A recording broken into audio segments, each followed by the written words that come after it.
Welcome to Uncle Bobby's Country Corner, where real men don't play. Sorry for the delay in the show today, but it's going to be something very momentous. As I promised you guys every week, we want to elevate the game to the highest levels possible. Sitting next to me and my co-host today out of Birmingham, Alabama, Eve Jim, recording artist at one time, the great Leon Haywood produced an epic album by him. Welcome to Uncle Bobby's Country Corner, Mr. Dee Bradley, also known as Mr. Entertainment. Thank you, man. All right, we got to get right to it. I've had this man on the phone for about 15 minutes now, and that's the kind of friend he's been to me for many, many years. He just won his third Emmy for narrating Jackie Robinson for Ken Burns. Wow. Ladies and gentlemen, please meet and greet the great Keith Davis. How you doing today, Keith? Hey, if I were doing any better, I would have to take something for it. There you go, man. Offering my... This brother has a message on his phone that has become something that I appreciate so very much. He says, if you can't change the people around you, change the people around you. Yeah. I'm so glad I done made the cut all these many years. The theme for this show, Keith, is music speaks louder than words. And having known you for a number of years and watched you evolve musically has been such an inspiration to me and others who just love music and the impact that it has. How does it feel, man, when you walk out onto the stage knowing that people have an expectation of your speaking voice, and then to be able to command the stage and then bring joy and happiness to people through your musical presentation? Well, music is my first love. Like Duke Ellington says, music is my mistress. And the great thing is, it's very different than when I'm acting, playing a character. When I'm doing my club act, it is me, myself, presenting to you what I love to do. And it's a very different experience. It's a very personal, one-on-one experience.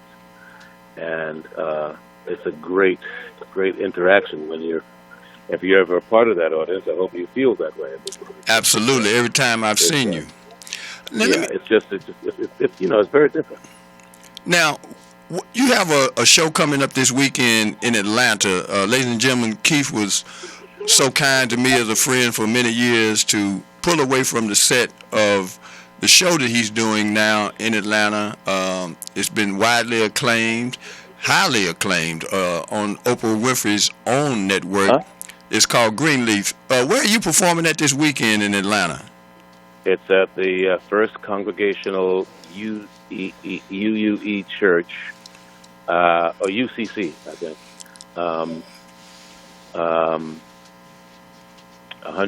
105 Cortlandt Avenue in Atlanta. That's Reverend Dwight Andrews' church. And so I'll be there. He's got a thing called First Fridays. So what time is the show? 7 o'clock. And 7 Keith, o'clock on Friday. what is it exactly will you be doing at the church? I'll be doing Joe Williams, a couple of Joe Williams tunes, a couple of Yobim tunes. Just sharing some jazz. Jazz. Oh, you. Some jazz. Yeah. Okay, they gonna fang dangle at the church then. Okay, I didn't know they had the Joe Williams spirit, but okay. Are you doing my favorite one? She may be your woman, but she comes see me sometime. That's part of the plan. Wow. Part of the plan. Are you gonna bring that Soul Shadows with you? No, we're not doing any Bill Withers this time. Oh man, I got to Maybe share. next time. I got to share this with the audience. He did a show for the great Barbara Morrison here in Los Angeles a couple of months ago, man. That was just so incredible, man. Wow. He did a tribute to Joe Williams and Bill Withers that was just special, man. So, Keith, where are you at in the progress of putting together the whole show that you've been working on for quite some time now? Well, right now I've got the orchestrations, and now I'm just looking to book it. Really, just find some place to do it. And I'm always revising it and making it so it's more than just it's not really a cabaret. It's not a cabaret show. It's a jazz show. but it's a kind of a full evening or something. I mean, it has some theatricality involved with it. I can't help that because I'm an actor. Right. I got to throw some of that in there. Now, what was the award you won in New York a few years ago from the musical perspective of things? That was the Bistro Award, which is an award given to a cabaret artist. Okay. Now, Yeah. when you choose musicians, how important is it to have folks that feel your style, and what's your selection process in terms of accompaniment? Well, first of all, guys who can play a variety of styles, because even though I like to take jazz tunes that have become standards from Broadway shows and put my own twist on it. So. Now, you gonna do some Nat Cole? Always. Always. Nat Cole, man. Gotta throw that in there. Do you think that movie will ever be done? I don't. If I have anything to do with it, yes. Whether I get to play him or not, but yes. Yeah. Now, what influence has Nat had on your musical career? Gave me personal permission to express my own poetic spirit. Wow. See, sometimes when I talk to this brother, man, it leaves me breathless because I don't know what to say after that. Plus, I promise you, I believe deeply that anybody who wants to be in love at all, who believes in love at all, wants to be in love, like Nat Cole sings about. Unforgettable. Lord have mercy. Yeah. When you put it that way, do you feel a stewardship as an artist and as a musician to approach music in a way that it allows for people to have that kind of freedom to feel that way? Because a lot of times when people go to shows, they don't have that particular expectation. So when you're on the stage, is that one of your objectives, to make people feel a little? Yes, I mean, I want to. My goal is to reacquaint one with the romantic spirit. I don't think there's enough romance in the world. That's my personal belief. Amen so, to that. I mean, if in my show that I can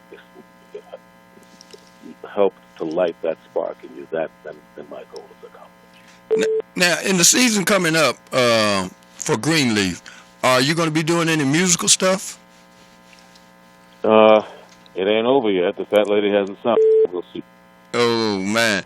Now, speaking of the character Bishop Greenleaf, My man. and how you have just so wonderfully sewn into that role, what is that doing for you in terms of the arc of your career? Again, it's too early to say that. I can just tell you that, it's been a red letter and a blessing, and one that I couldn't have foreseen, but am extremely grateful for it coming to pass.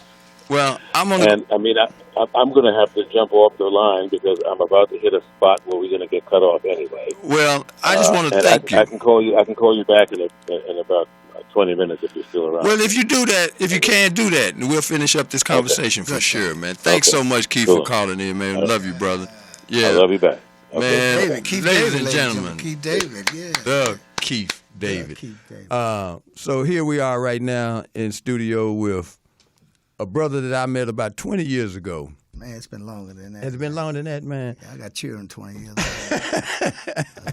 My babies you met. Oh, my Lord. Yeah, Keith David, great, man. Yes, Keith don't turn down no scripts or nothing. No, nothing but his collar. Yeah, I loved him in all his, He could have played Carl Lee in A Time to Kill. Sure could. And I'm really need to talk with him anyway about them churches that's singing.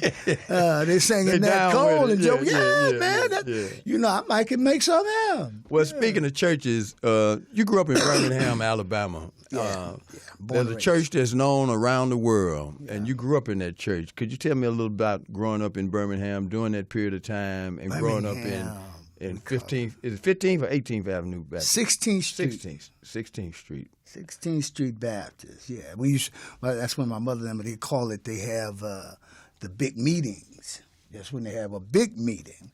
Is when you go to 16th Street Baptist Church, you know. But a lot of souls would say this is a great church, man. Still is a great church, you know. I haven't been there in years, but it's right across the street from the Civil Rights Museum now, and the park. Used to be Kelly Ingram Park. It's still it's monumented now. They had the 50th year anniversary there a few years ago. Then about 3-4 years ago maybe, and it was TBN Worldwide. Network had it on there. They did it for a whole week, I think it was, you know. Probably, for me, I'd be honest, it wasn't what I'd say it should have been, but they did something, you know. There's a whole lot of things that's that way. But, yeah, Birmingham, man, we call it the ham, the best part of the hog, man. The ham, yeah. So musically speaking, you cut your teeth with a brother who passed away a few years ago. And you actually performed in Murfreesboro, ladies and gentlemen. He knows all about Reed Alley because he got arrested in Murfreesboro, Tennessee. No, I did. Y'all didn't get arrested? No, we got, you know, they took the truck. You know, they took our band truck, man. You know, we had to. And what band were you with? I was a band called Pooh Nanny. Shake Your Fanny. With Pooh Nanny. Now, who was Pooh Nanny to you? Pooh Nanny to me, Joe was my brother from another mother. He was my mentor sometimes. When I first got out on the road with him, he was like a father, you know. A whole lot of things to me, man. He was a great guy. He was a very talented guy, very creative thinking guy, you know, out the box type of guy. We had a huge band, man, yeah, so. Okay, we're going to get back to Dee Bradley in a minute. We've got a young man that I met about a month ago at Jim Brown's house, and he's from a whole nother space and time. He's 27 years old. Oh. I want you to welcome, please, David Frank. David, how you doing today? I'm good. How are you? If I was doing any better, I'd have to take something for it. David, thank you so much for pulling up out of the studio. Our theme today is music speaks louder than words. And you're 27 years old. You grew up in the Seattle, Washington area. Who are some of the artists that you have worked with, are working with, and what makes your music special? Wow, that's cool. So yeah, I've toured with a lot of the top dogs on YouTube. So Kurt Hugo Schneider, who's got 9 million subscribers. Alex Scoot, who I think has about 5 million subscribers. Tiffany Albert, who has 4 million. Dave Storm Power, who was one of the biggest Vine people of all time, as well as YouTube. And then just really a slew of other musicians. I've done the independent rock grind of touring the country and beyond in the back of a van and buying an RV and all the way up to a tour bus. So a lot of independent bands and a lot of clubs and theaters, and just really seeing the grind from the ground up. So you're in the studio right now. What are you working on? Well, right now I'm doing some work for an artist who's on RCA Records. And usually I work with mostly independent artists, but this is, I'm just helping with some of the promotional strategy for them.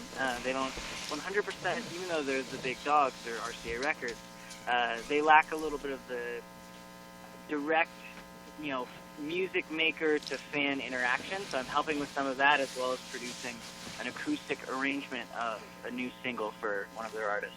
Now, when you say acoustic, what type of instrumentation is involved in that?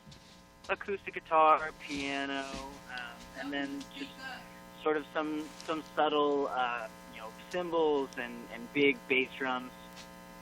Now, do me a favor and talk a little bit louder, if you would. He's young, man. He's young. He's got a young Absolutely, voice. yeah. Yeah. Hey, but tell me something about Future Sunsets Music, which is your moniker right now. Yeah. So Future Sunsets. Give me a second. I will put on headphones. Maybe this will sound better. Right. Hopefully that's an upgrade. So Future Sunsets is my musical, you know, release name, my artist name. Currently, I have 132,000 subscribers on YouTube, and it is growing quickly.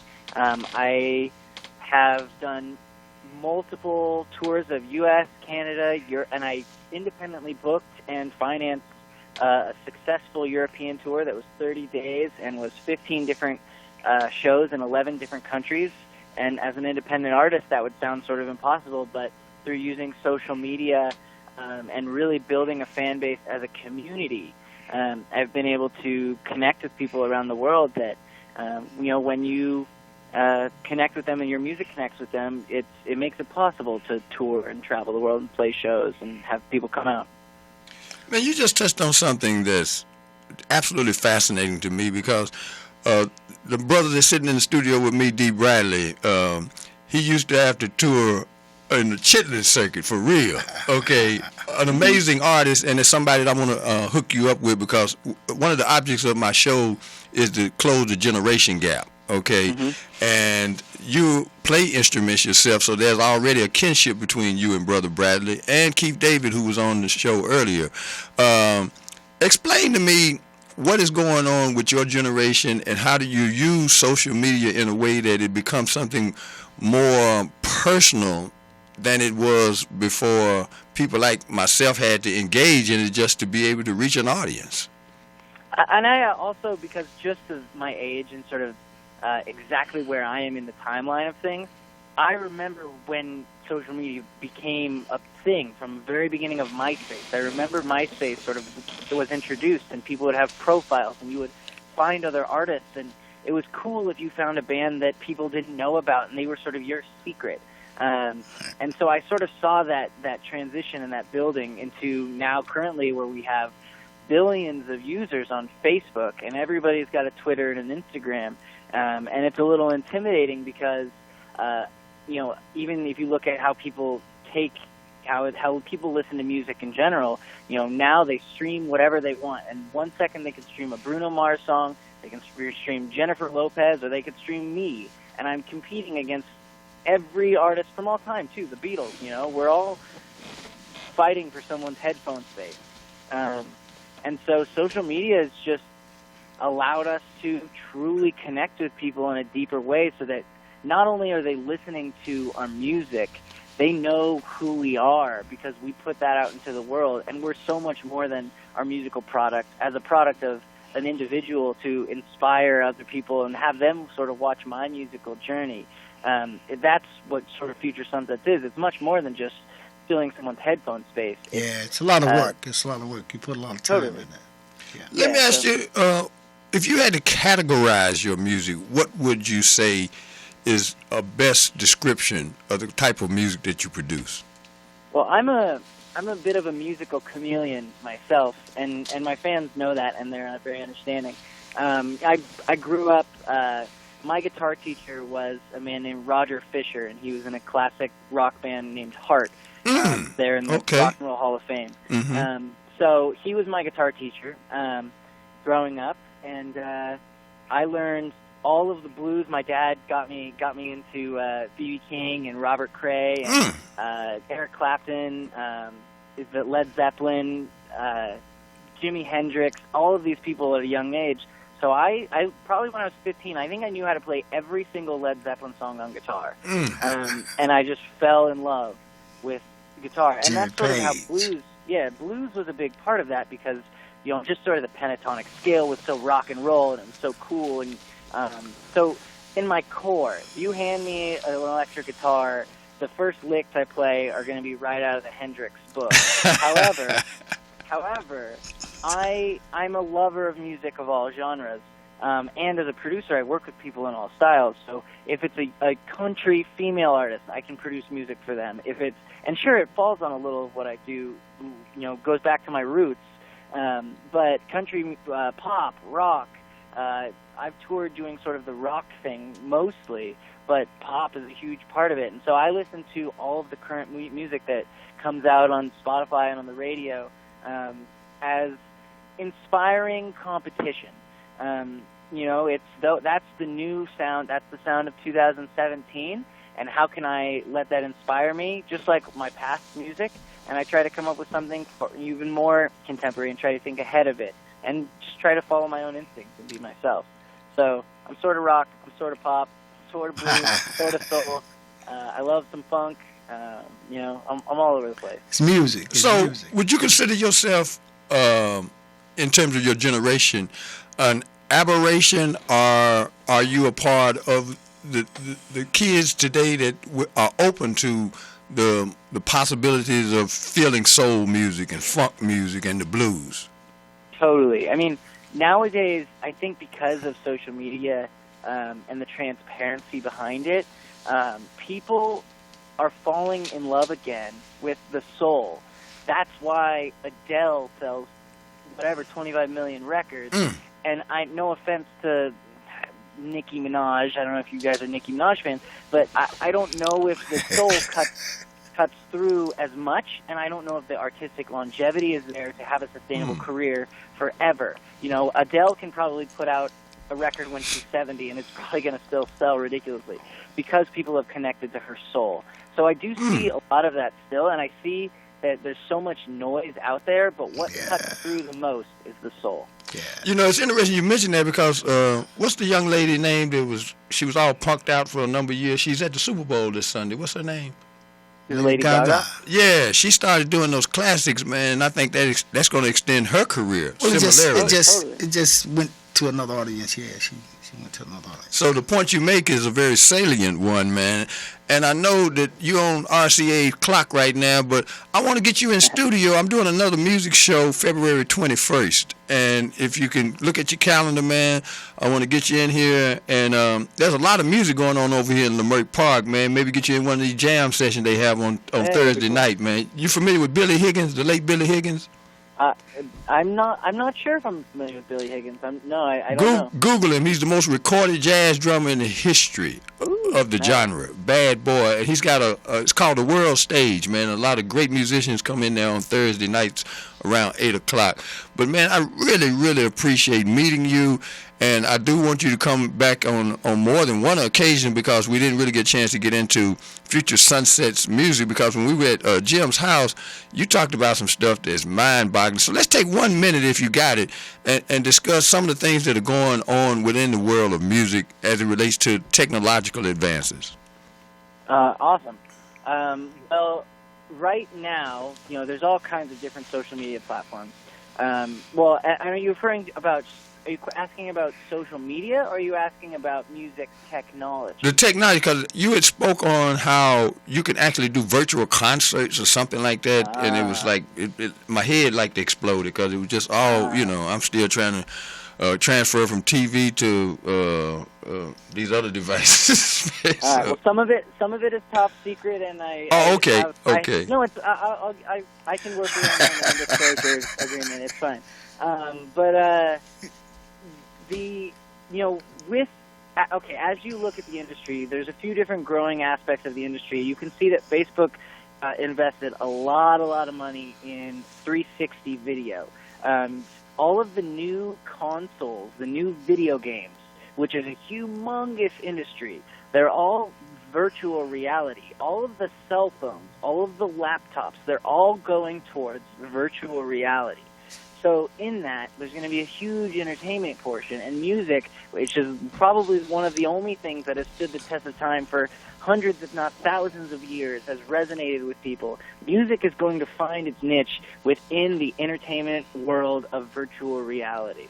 So that's a space that I've gotten into in the last year or so, and I'm actually going to be really picking it up much more. And as the technology advances, it's mind-boggling. But I'm working with I'm working on bringing virtual reality concerts, virtual reality into the regular daily life as well. Just not only big production concerts, but imagine, many people have personal trainers that help them at the gym, down to tutoring and teaching and learning, and tangibly feeling something. For example, I was at a NAMM music convention in Anaheim a few weeks ago, and I found a young startup company that I'll probably end up working with, and they are a recording school, and they're in virtual reality, where you would go and you would learn how to produce music by actually twisting the knobs in virtual reality, very much like you would do in a real studio. So this is going to work out to being able to see a Beyonce concert And sure, you pay your $10 to see it or whatever it is, but when you put your headphones on, which honestly in a few years it's not going to be headphones, it's going to be either built in, it's going to be glasses. Snapchat came out with Snapchat Spectacles, which makes it that you can snap with just your glasses. Your glasses become your Snapchat. So that's where we're going, and I'm working with some very exciting companies that are really pushing that and pushing the music technology to do infrared scanning and have full 360-degree entertainment that you can interact with and watch with other people in VR. Man, that's more than a mouthful, man, and it's exciting to be able to connect to a young person who can usher, which way you want to say it. My generation, as much as y'all gonna have to take us kicking, screaming, and hollering into this new platform that it boggles our minds right now, man. You've been a wonderful guest, man, and look, I really, since you are in the area, first chance we get, man, I want you to hook up with my brother Dee Bradley, and then when Keith is in town, man, let's chop it up, man, because you are the gatekeeper to the next frontier, man. Thanks so much, man, for being a wonderful guest, man. And thank you for having me. Yeah, man. And go ahead and kill him in that studio, man. Yeah. All right, we're going to take a short pause for the calls, and we'll be right back. Wow. It goes fast, man. Yeah. Mm-hmm.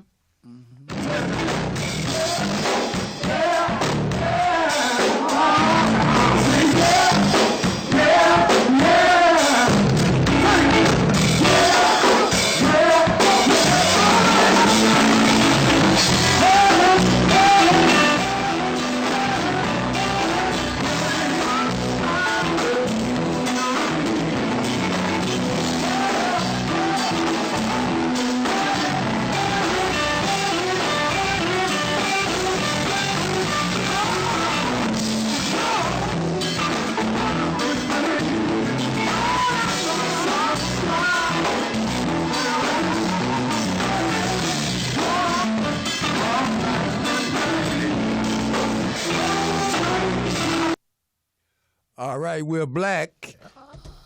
I tell you, man, that particular video, who knows where it was done, when it was done. Where'd you get it from? Man, that's OG Port is on the board over. She's no joke, man. She really ain't no joke. No, she is no joke. She got some CIA connections or something. What? I ain't got that video. What is that? What? My God, who's watching me? Okay, man. Let's go back in the alley for a minute, man. We're going back to my hometown, Murfreesboro, Tennessee, circa 1975.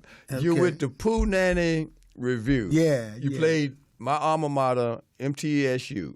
Okay. Now, historically speaking, what was phenomenal about Pooh Nanny was y'all were a trailblazing group in that you guys played. Well, I was just on a coattail. Pooh Nanny's been performing internationally and fully in the southeast part of the country since the '60s. Mm-hmm. And he was with a big the exclusive booking agency, and one of the biggest in the country in the South, in the southeast part of the country, Southeastern Attractions. And he was like the first black band that they would book in the '60s, and we did some historical things. I mean, he played for a lot of graduations and that kind of thing, fraternity parties, for the graduation for the white high school. So when those people grew up, I played for them at their college and their children or whatever, that kind of thing, you know. So I came in at a great time for me, especially, you know, just getting out of high school, man, and wasn't going to go to the SWAC and play football because they were too big. I didn't want to. That was over with for me, you know. So, you know, I started doing the music thing. You know. So what happened in my hometown, Murfreesboro? We played for a white sorority there, man, and all black band. Y'all people, your good white people didn't like that too well. So before we left town, they decided we had to do something wrong, and so the white girls were following y'all, wasn't it? Yeah, they were. Yeah, okay. Yeah, Now, come we on now. we changed in the same, So that wasn't cool, They never said anything to us there while we was there, but when we got ready to leave and gas up, they followed us and they did their thing, And so that was something that was common, man, in the South. But not only was it common, You how knew. how did that connect us, though? What happened after they We couldn't get they nothing to snatched eat, out- man. Yeah, We yeah. was out there. They made us. We had to get a cab and a jitney, yellow cab out there. Somebody one of your uncle, cousin boys, or somebody. Probably Chuck Mullen, yeah. Took us 25 miles over to Nashville, and we got a U-Haul truck. Came back, got our equipment. We had to get piled in the back of the U-Haul truck, and make the next gig, though. But before y'all left Murfreesboro, where'd y'all we go? had to go to Miss Ann's. We went to the little restaurant that they had right across from the police precinct. Right. And white folk turned the sign around from open to close. So we had to get something to eat. So it was a brother passing by, and he knew, just about what was going on, because that's what happened. The only thing could be going on with our truck At being 4 parked o'clock over- in the morning, Yeah, yeah. and they knowing who we were, Right. who Putinati was, rather, the band. So, he said, hey, man, y'all want to get something to eat? I tell you, I take y'all where y'all can get something to eat. So my mentor, my godbrother, my brother, CC, had to go in to the next town. He and Lenny, the bass player, to get the truck. So the rest of the band and I, and his wife, Ann, we stayed, and the guy took us to Miss Ann. And believe it or not, without me knowing him, I was there that night because I was in college and I came home for the weekend, every weekend to work at my grandmother's after hours, join Miss Ann's Cafe. Yes, sir. And 5 o'clock in the morning. That's it, boy. Sun's finna come up. Oh, man, she burned that We chicken, must got boy. some coffee. I'm talking about a chicken, Oh, quarter my Lord. leg, man, fried. Jukebox jumping, was Yes, sir. cheating Yes, in the sir. next room. Yes, the sir. Thrillers go. sir. Oh, my Lord. Yes, sir. This music, Dee, what does it mean to you in terms of your obligation, your duty, your joy as a R&B artist and an entertainer? Music, of course, it's my life. And it's not the life I live, because that can be construed, musicians and I'll say the persona, type of thing. But for me, being that 60s baby and growing up in Birmingham, Alabama, was the gospel. So I definitely came from the gospel. We little old church house, and the Eastern Star women, the Southern Christian Leadership Movement. It wasn't about the NAACP. The NAACP wasn't nowhere around. And even if they were, they wasn't going to help us. They ain't doing much today. Somebody's on the phone, I think. We got the call. Okay, he's sitting here with us, so we're going to rock and roll like we do. Yeah. I had a couple people I asked to call in, and I'm suspecting that this is Al. Alexander, is that you, Al? Hello? Hello? Do we have a caller? Or is it a baller? I ain't got number He had a static cheap right phone. now. He had a Okay, cheap well, phone. they're going to get back to it. No, if it's Al, he ain't got no cheap phone. It just might be in a bad service. area. Yeah. But, Yeah. you started out singing, traditional gospel music. Yeah. And then you played drums and... I tried to play everything, man. My Yeah. brother just wouldn't let me play nothing because I was the youngest, so I never really got a chance. So the singing was just, the singing in church for my mom then was, for the Lord, But I was young. I was a kid, so, at that particular time, we were kind of enabled to we was able to see people like Sam Cooke, the Soul Stirrers, Mighty Clouds of Joy, all of that. all of that. Yeah. Andrew Inez and all of Well, them. most people that are Inez, listening to this all show, that because of where they follow me from, Yeah. they'll have to look those folks up. But Yeah. what is it like, D? Because I'm going to tell you how big a fool I am. One night, he cut up so bad, and we became friends here in Los Angeles. And I said, man, I think I can do some of that because I'm a corner boy, right? He said, man, look here, man. You ain't going to make it through 3 minutes, man, because this ain't what you think it is. This man sitting next to me, I have watched him mesmerize audiences. There was an occasion, here in Los Angeles where Cuba Gooding and this brother were on the same show. Great. I love you, Cuba. And no, it's a true story. And Cuba had a track. And for those of you who don't know what a track is, it's pre-recorded music. And he went out and he did Don't Want to Be Lonely and Everybody Plays a Fool. And I had introduced him to Dee in the green room, and he was like, oh, yeah, man, he all right, man. I said, hey, Cuba, you really don't want to have to go behind this boy tonight, man. Man. Because that's why you got this live music moves people in a different kind of way. And Cuba went out, and the people gave him a perfunctory applause, and he was good. He was good. And Dee went out there and got up on top of a couple of them tables, and boy, they had to call the fire department up in there that night, man, because he's an electrifying performer. What is it about your spirit, Dee, that leaves it all on the stage night after night after night? Well, I mean, I love what I do. You know, I saw a lot of greats. God enabled me to be in the presence of a lot of greats, you know, as you were saying earlier, even before coming to L.A. and experiencing the West Coast flavor cats, you know, Leon Haywood and Cuban, those kind of Gap and those people, we crossed paths in the South on the Chitlin circuit. Mm-hmm. But coming up, when I was right out of high school, my brother and I, we have been playing forever, you know, in music. So by the time we get out of high school, it's time to be us, you know. I was writing, man, and I really just wanted to write and know the business, and because he wouldn't let me play that, so I wasn't gonna be on stage. Only somebody on stage with nothing in their hand. So just singing, I said I'll sing at church. I'll sing for my mom, and we'll write. Now we'll do that, you know. But we got a chance, and we fell in a groove of doing original music at our performances. And one night, Cleve Eaton saw us. And Cleve Eaton is one of the jazz great, one of the latest, probably the last of the jazz great bass players in the world, not just in the country, in the world, including, you know, the Heath Brothers and all those kind of people. I met all those people. He was the band leader for Count Basie. Mm-hmm. So Maurice White, those kind of people were, I was involved in interacting with them, and they were in my life as recording and singing and these kind of things. And so Cleve took us under his wing, my brother and our band, and this was before Poot Nanny. So we got a chance to sing background with Manhattan Transfer, and we sung behind Sarah Vaughan before she died.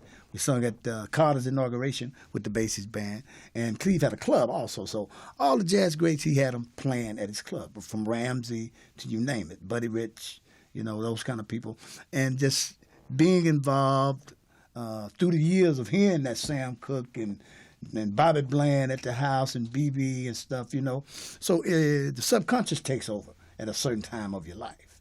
And by hearing the stories and hanging with the jazz greats and Cleve, being blessed with that, it gave me more incentive for an identity. Now, so I just let it loose. When I'm on, you know, they said the best, Cab Calloway, I met Cab Calloway before he died. He said the best entertainer was a show-off. That's who he was. Mm-hmm. He wasn't a great singer. He was a great performer and a great writer and composer and director, conductor rather. But his singing was so accepted because he knew how to sing, and he sung it that way. Mm-hmm. And he put all of that standing on tables and the gunk had. Yeah. That was entertainment. So he said the best entertainer was a show. So okay, let's go back. Took a little of that. Let's go down the street because we're on Crenshaw Boulevard. We're down the street. All right. And I had the privilege of going over to that studio. It's called Eve Jim Records. The great Haywood of Hollywood. Great Leon Haywood. For those of you that have heard his music, it's been sampled by everybody. I Want to Do Something Freaky to You. Yeah. She's a Bad Mama Jamma. Yeah. A lot of very successful records were recorded in there by various artists. Robert Cray, Snoop Dogg, a lot of people recorded in the studio down the street. Some of everybody. And Portis has been in there as well. She's back at grinning like a Cheshire cat. We done took her home, okay? But he recorded an album, and one of the songs on that album, and you can get that on iTunes, your work, iTunes, and what else, CD Baby and that kind of stuff. Yeah. This is my brother from another mother, and I was sitting over at his house one night, when he was fixing to do this song. I done said fixing. I was repairing to do it. That's what I was doing. Was I repairing? Yeah, you were I was repairing to do. Okay, I was getting ready to do He it. told me, he said, "Man, check this out right there." And he played a little bit of the track and he sang over it, and it was "How Did I Wake Up with a Stranger?" To a stranger.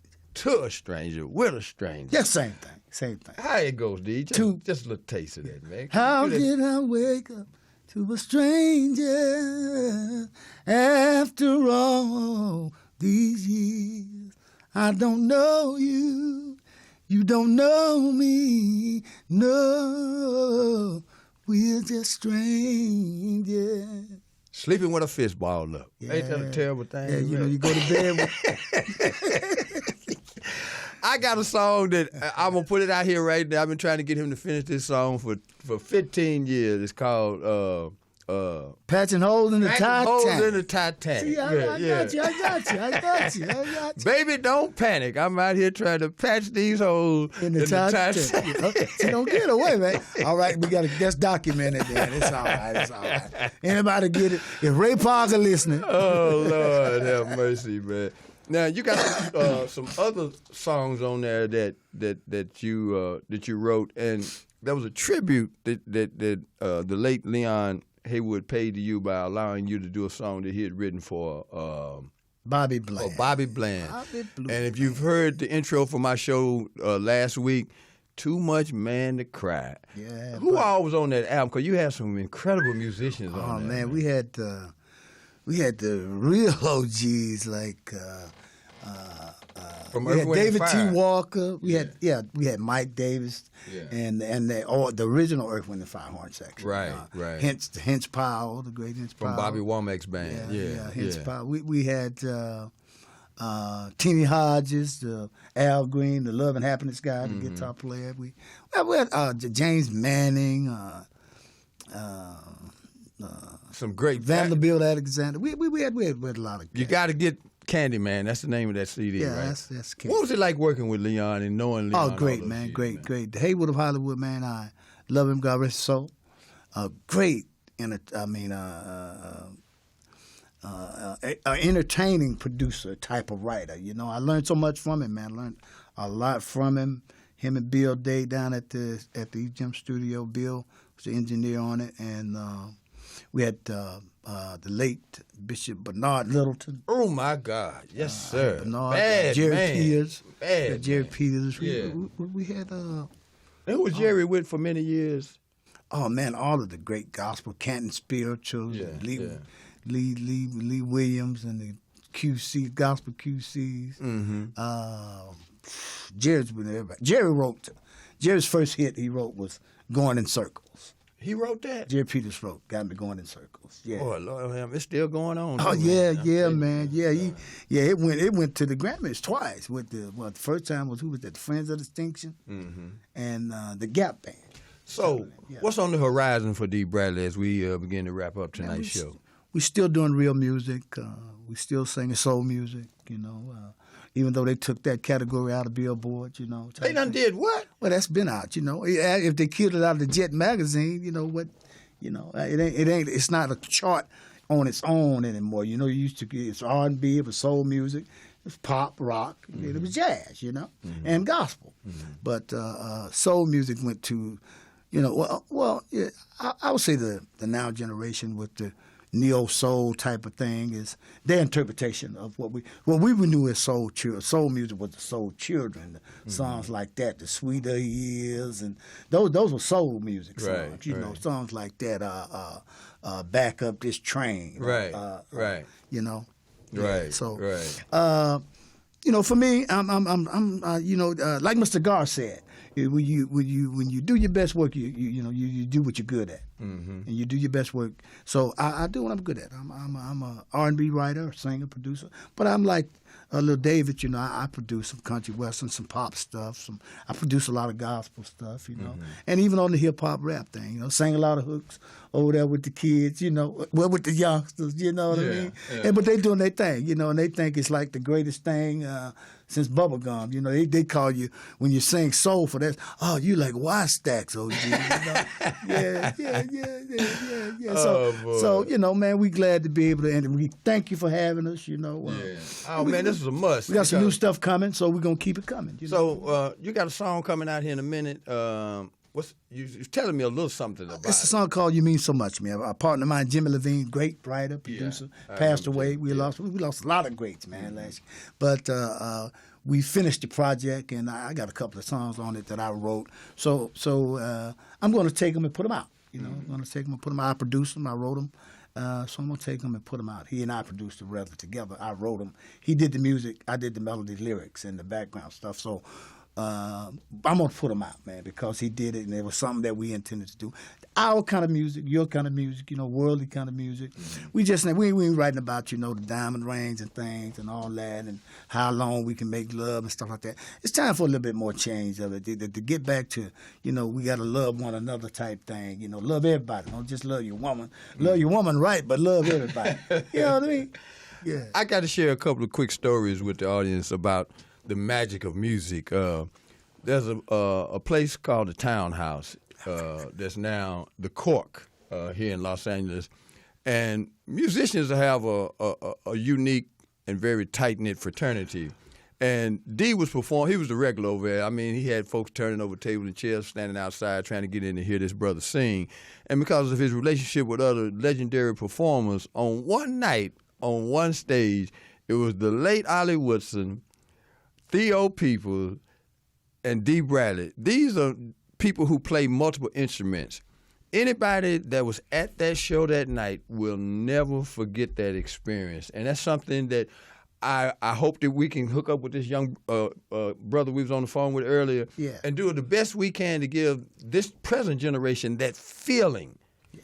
The electricity, you know. That's what music is. It's feeling. The juice and the soul and the rawness of the interaction of great musicians, because you went from the drums to the piano, and Theo was playing horns, and Ali was doing all kind of stuff, man. It was just one of the most amazing brothers, nights, man. Oh, my God.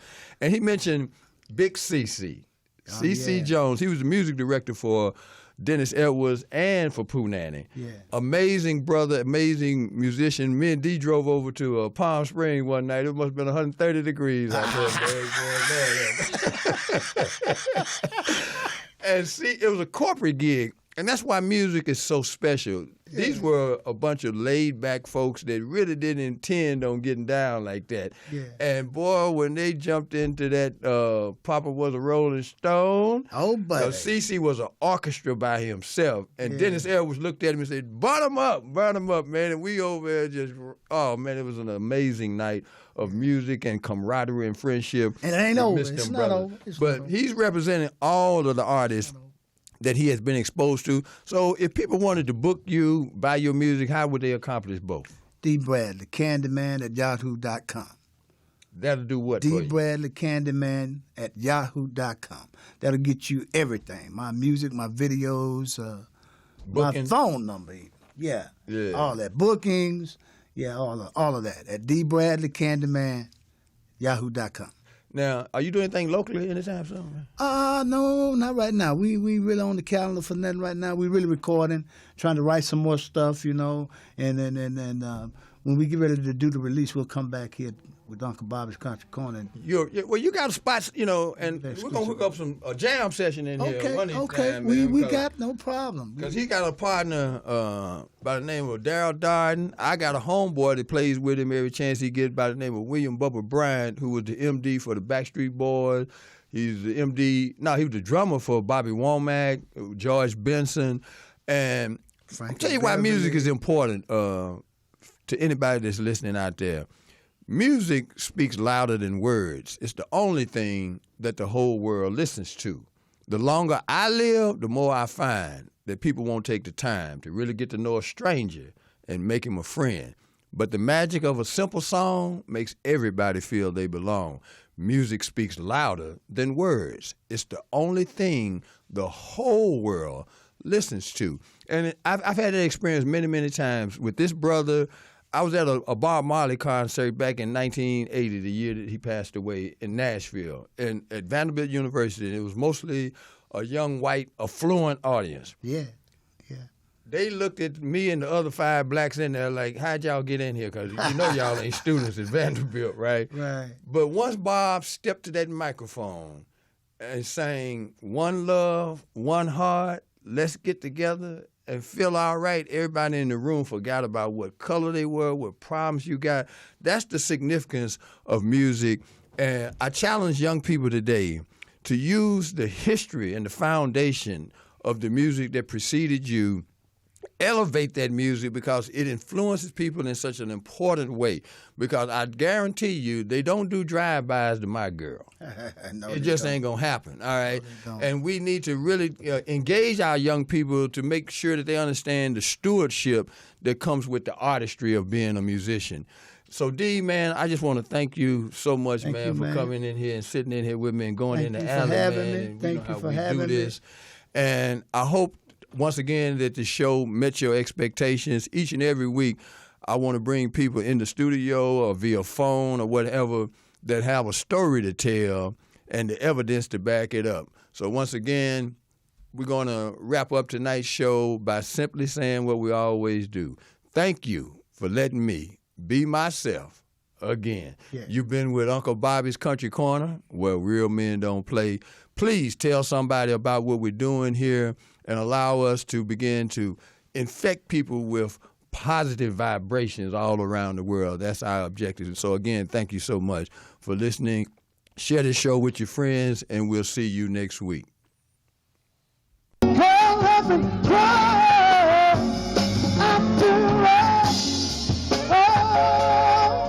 That we have shared, it's so hard to believe you don't care. What I wanna know is how will I wait to a stranger after all these years? How will I wait to a stranger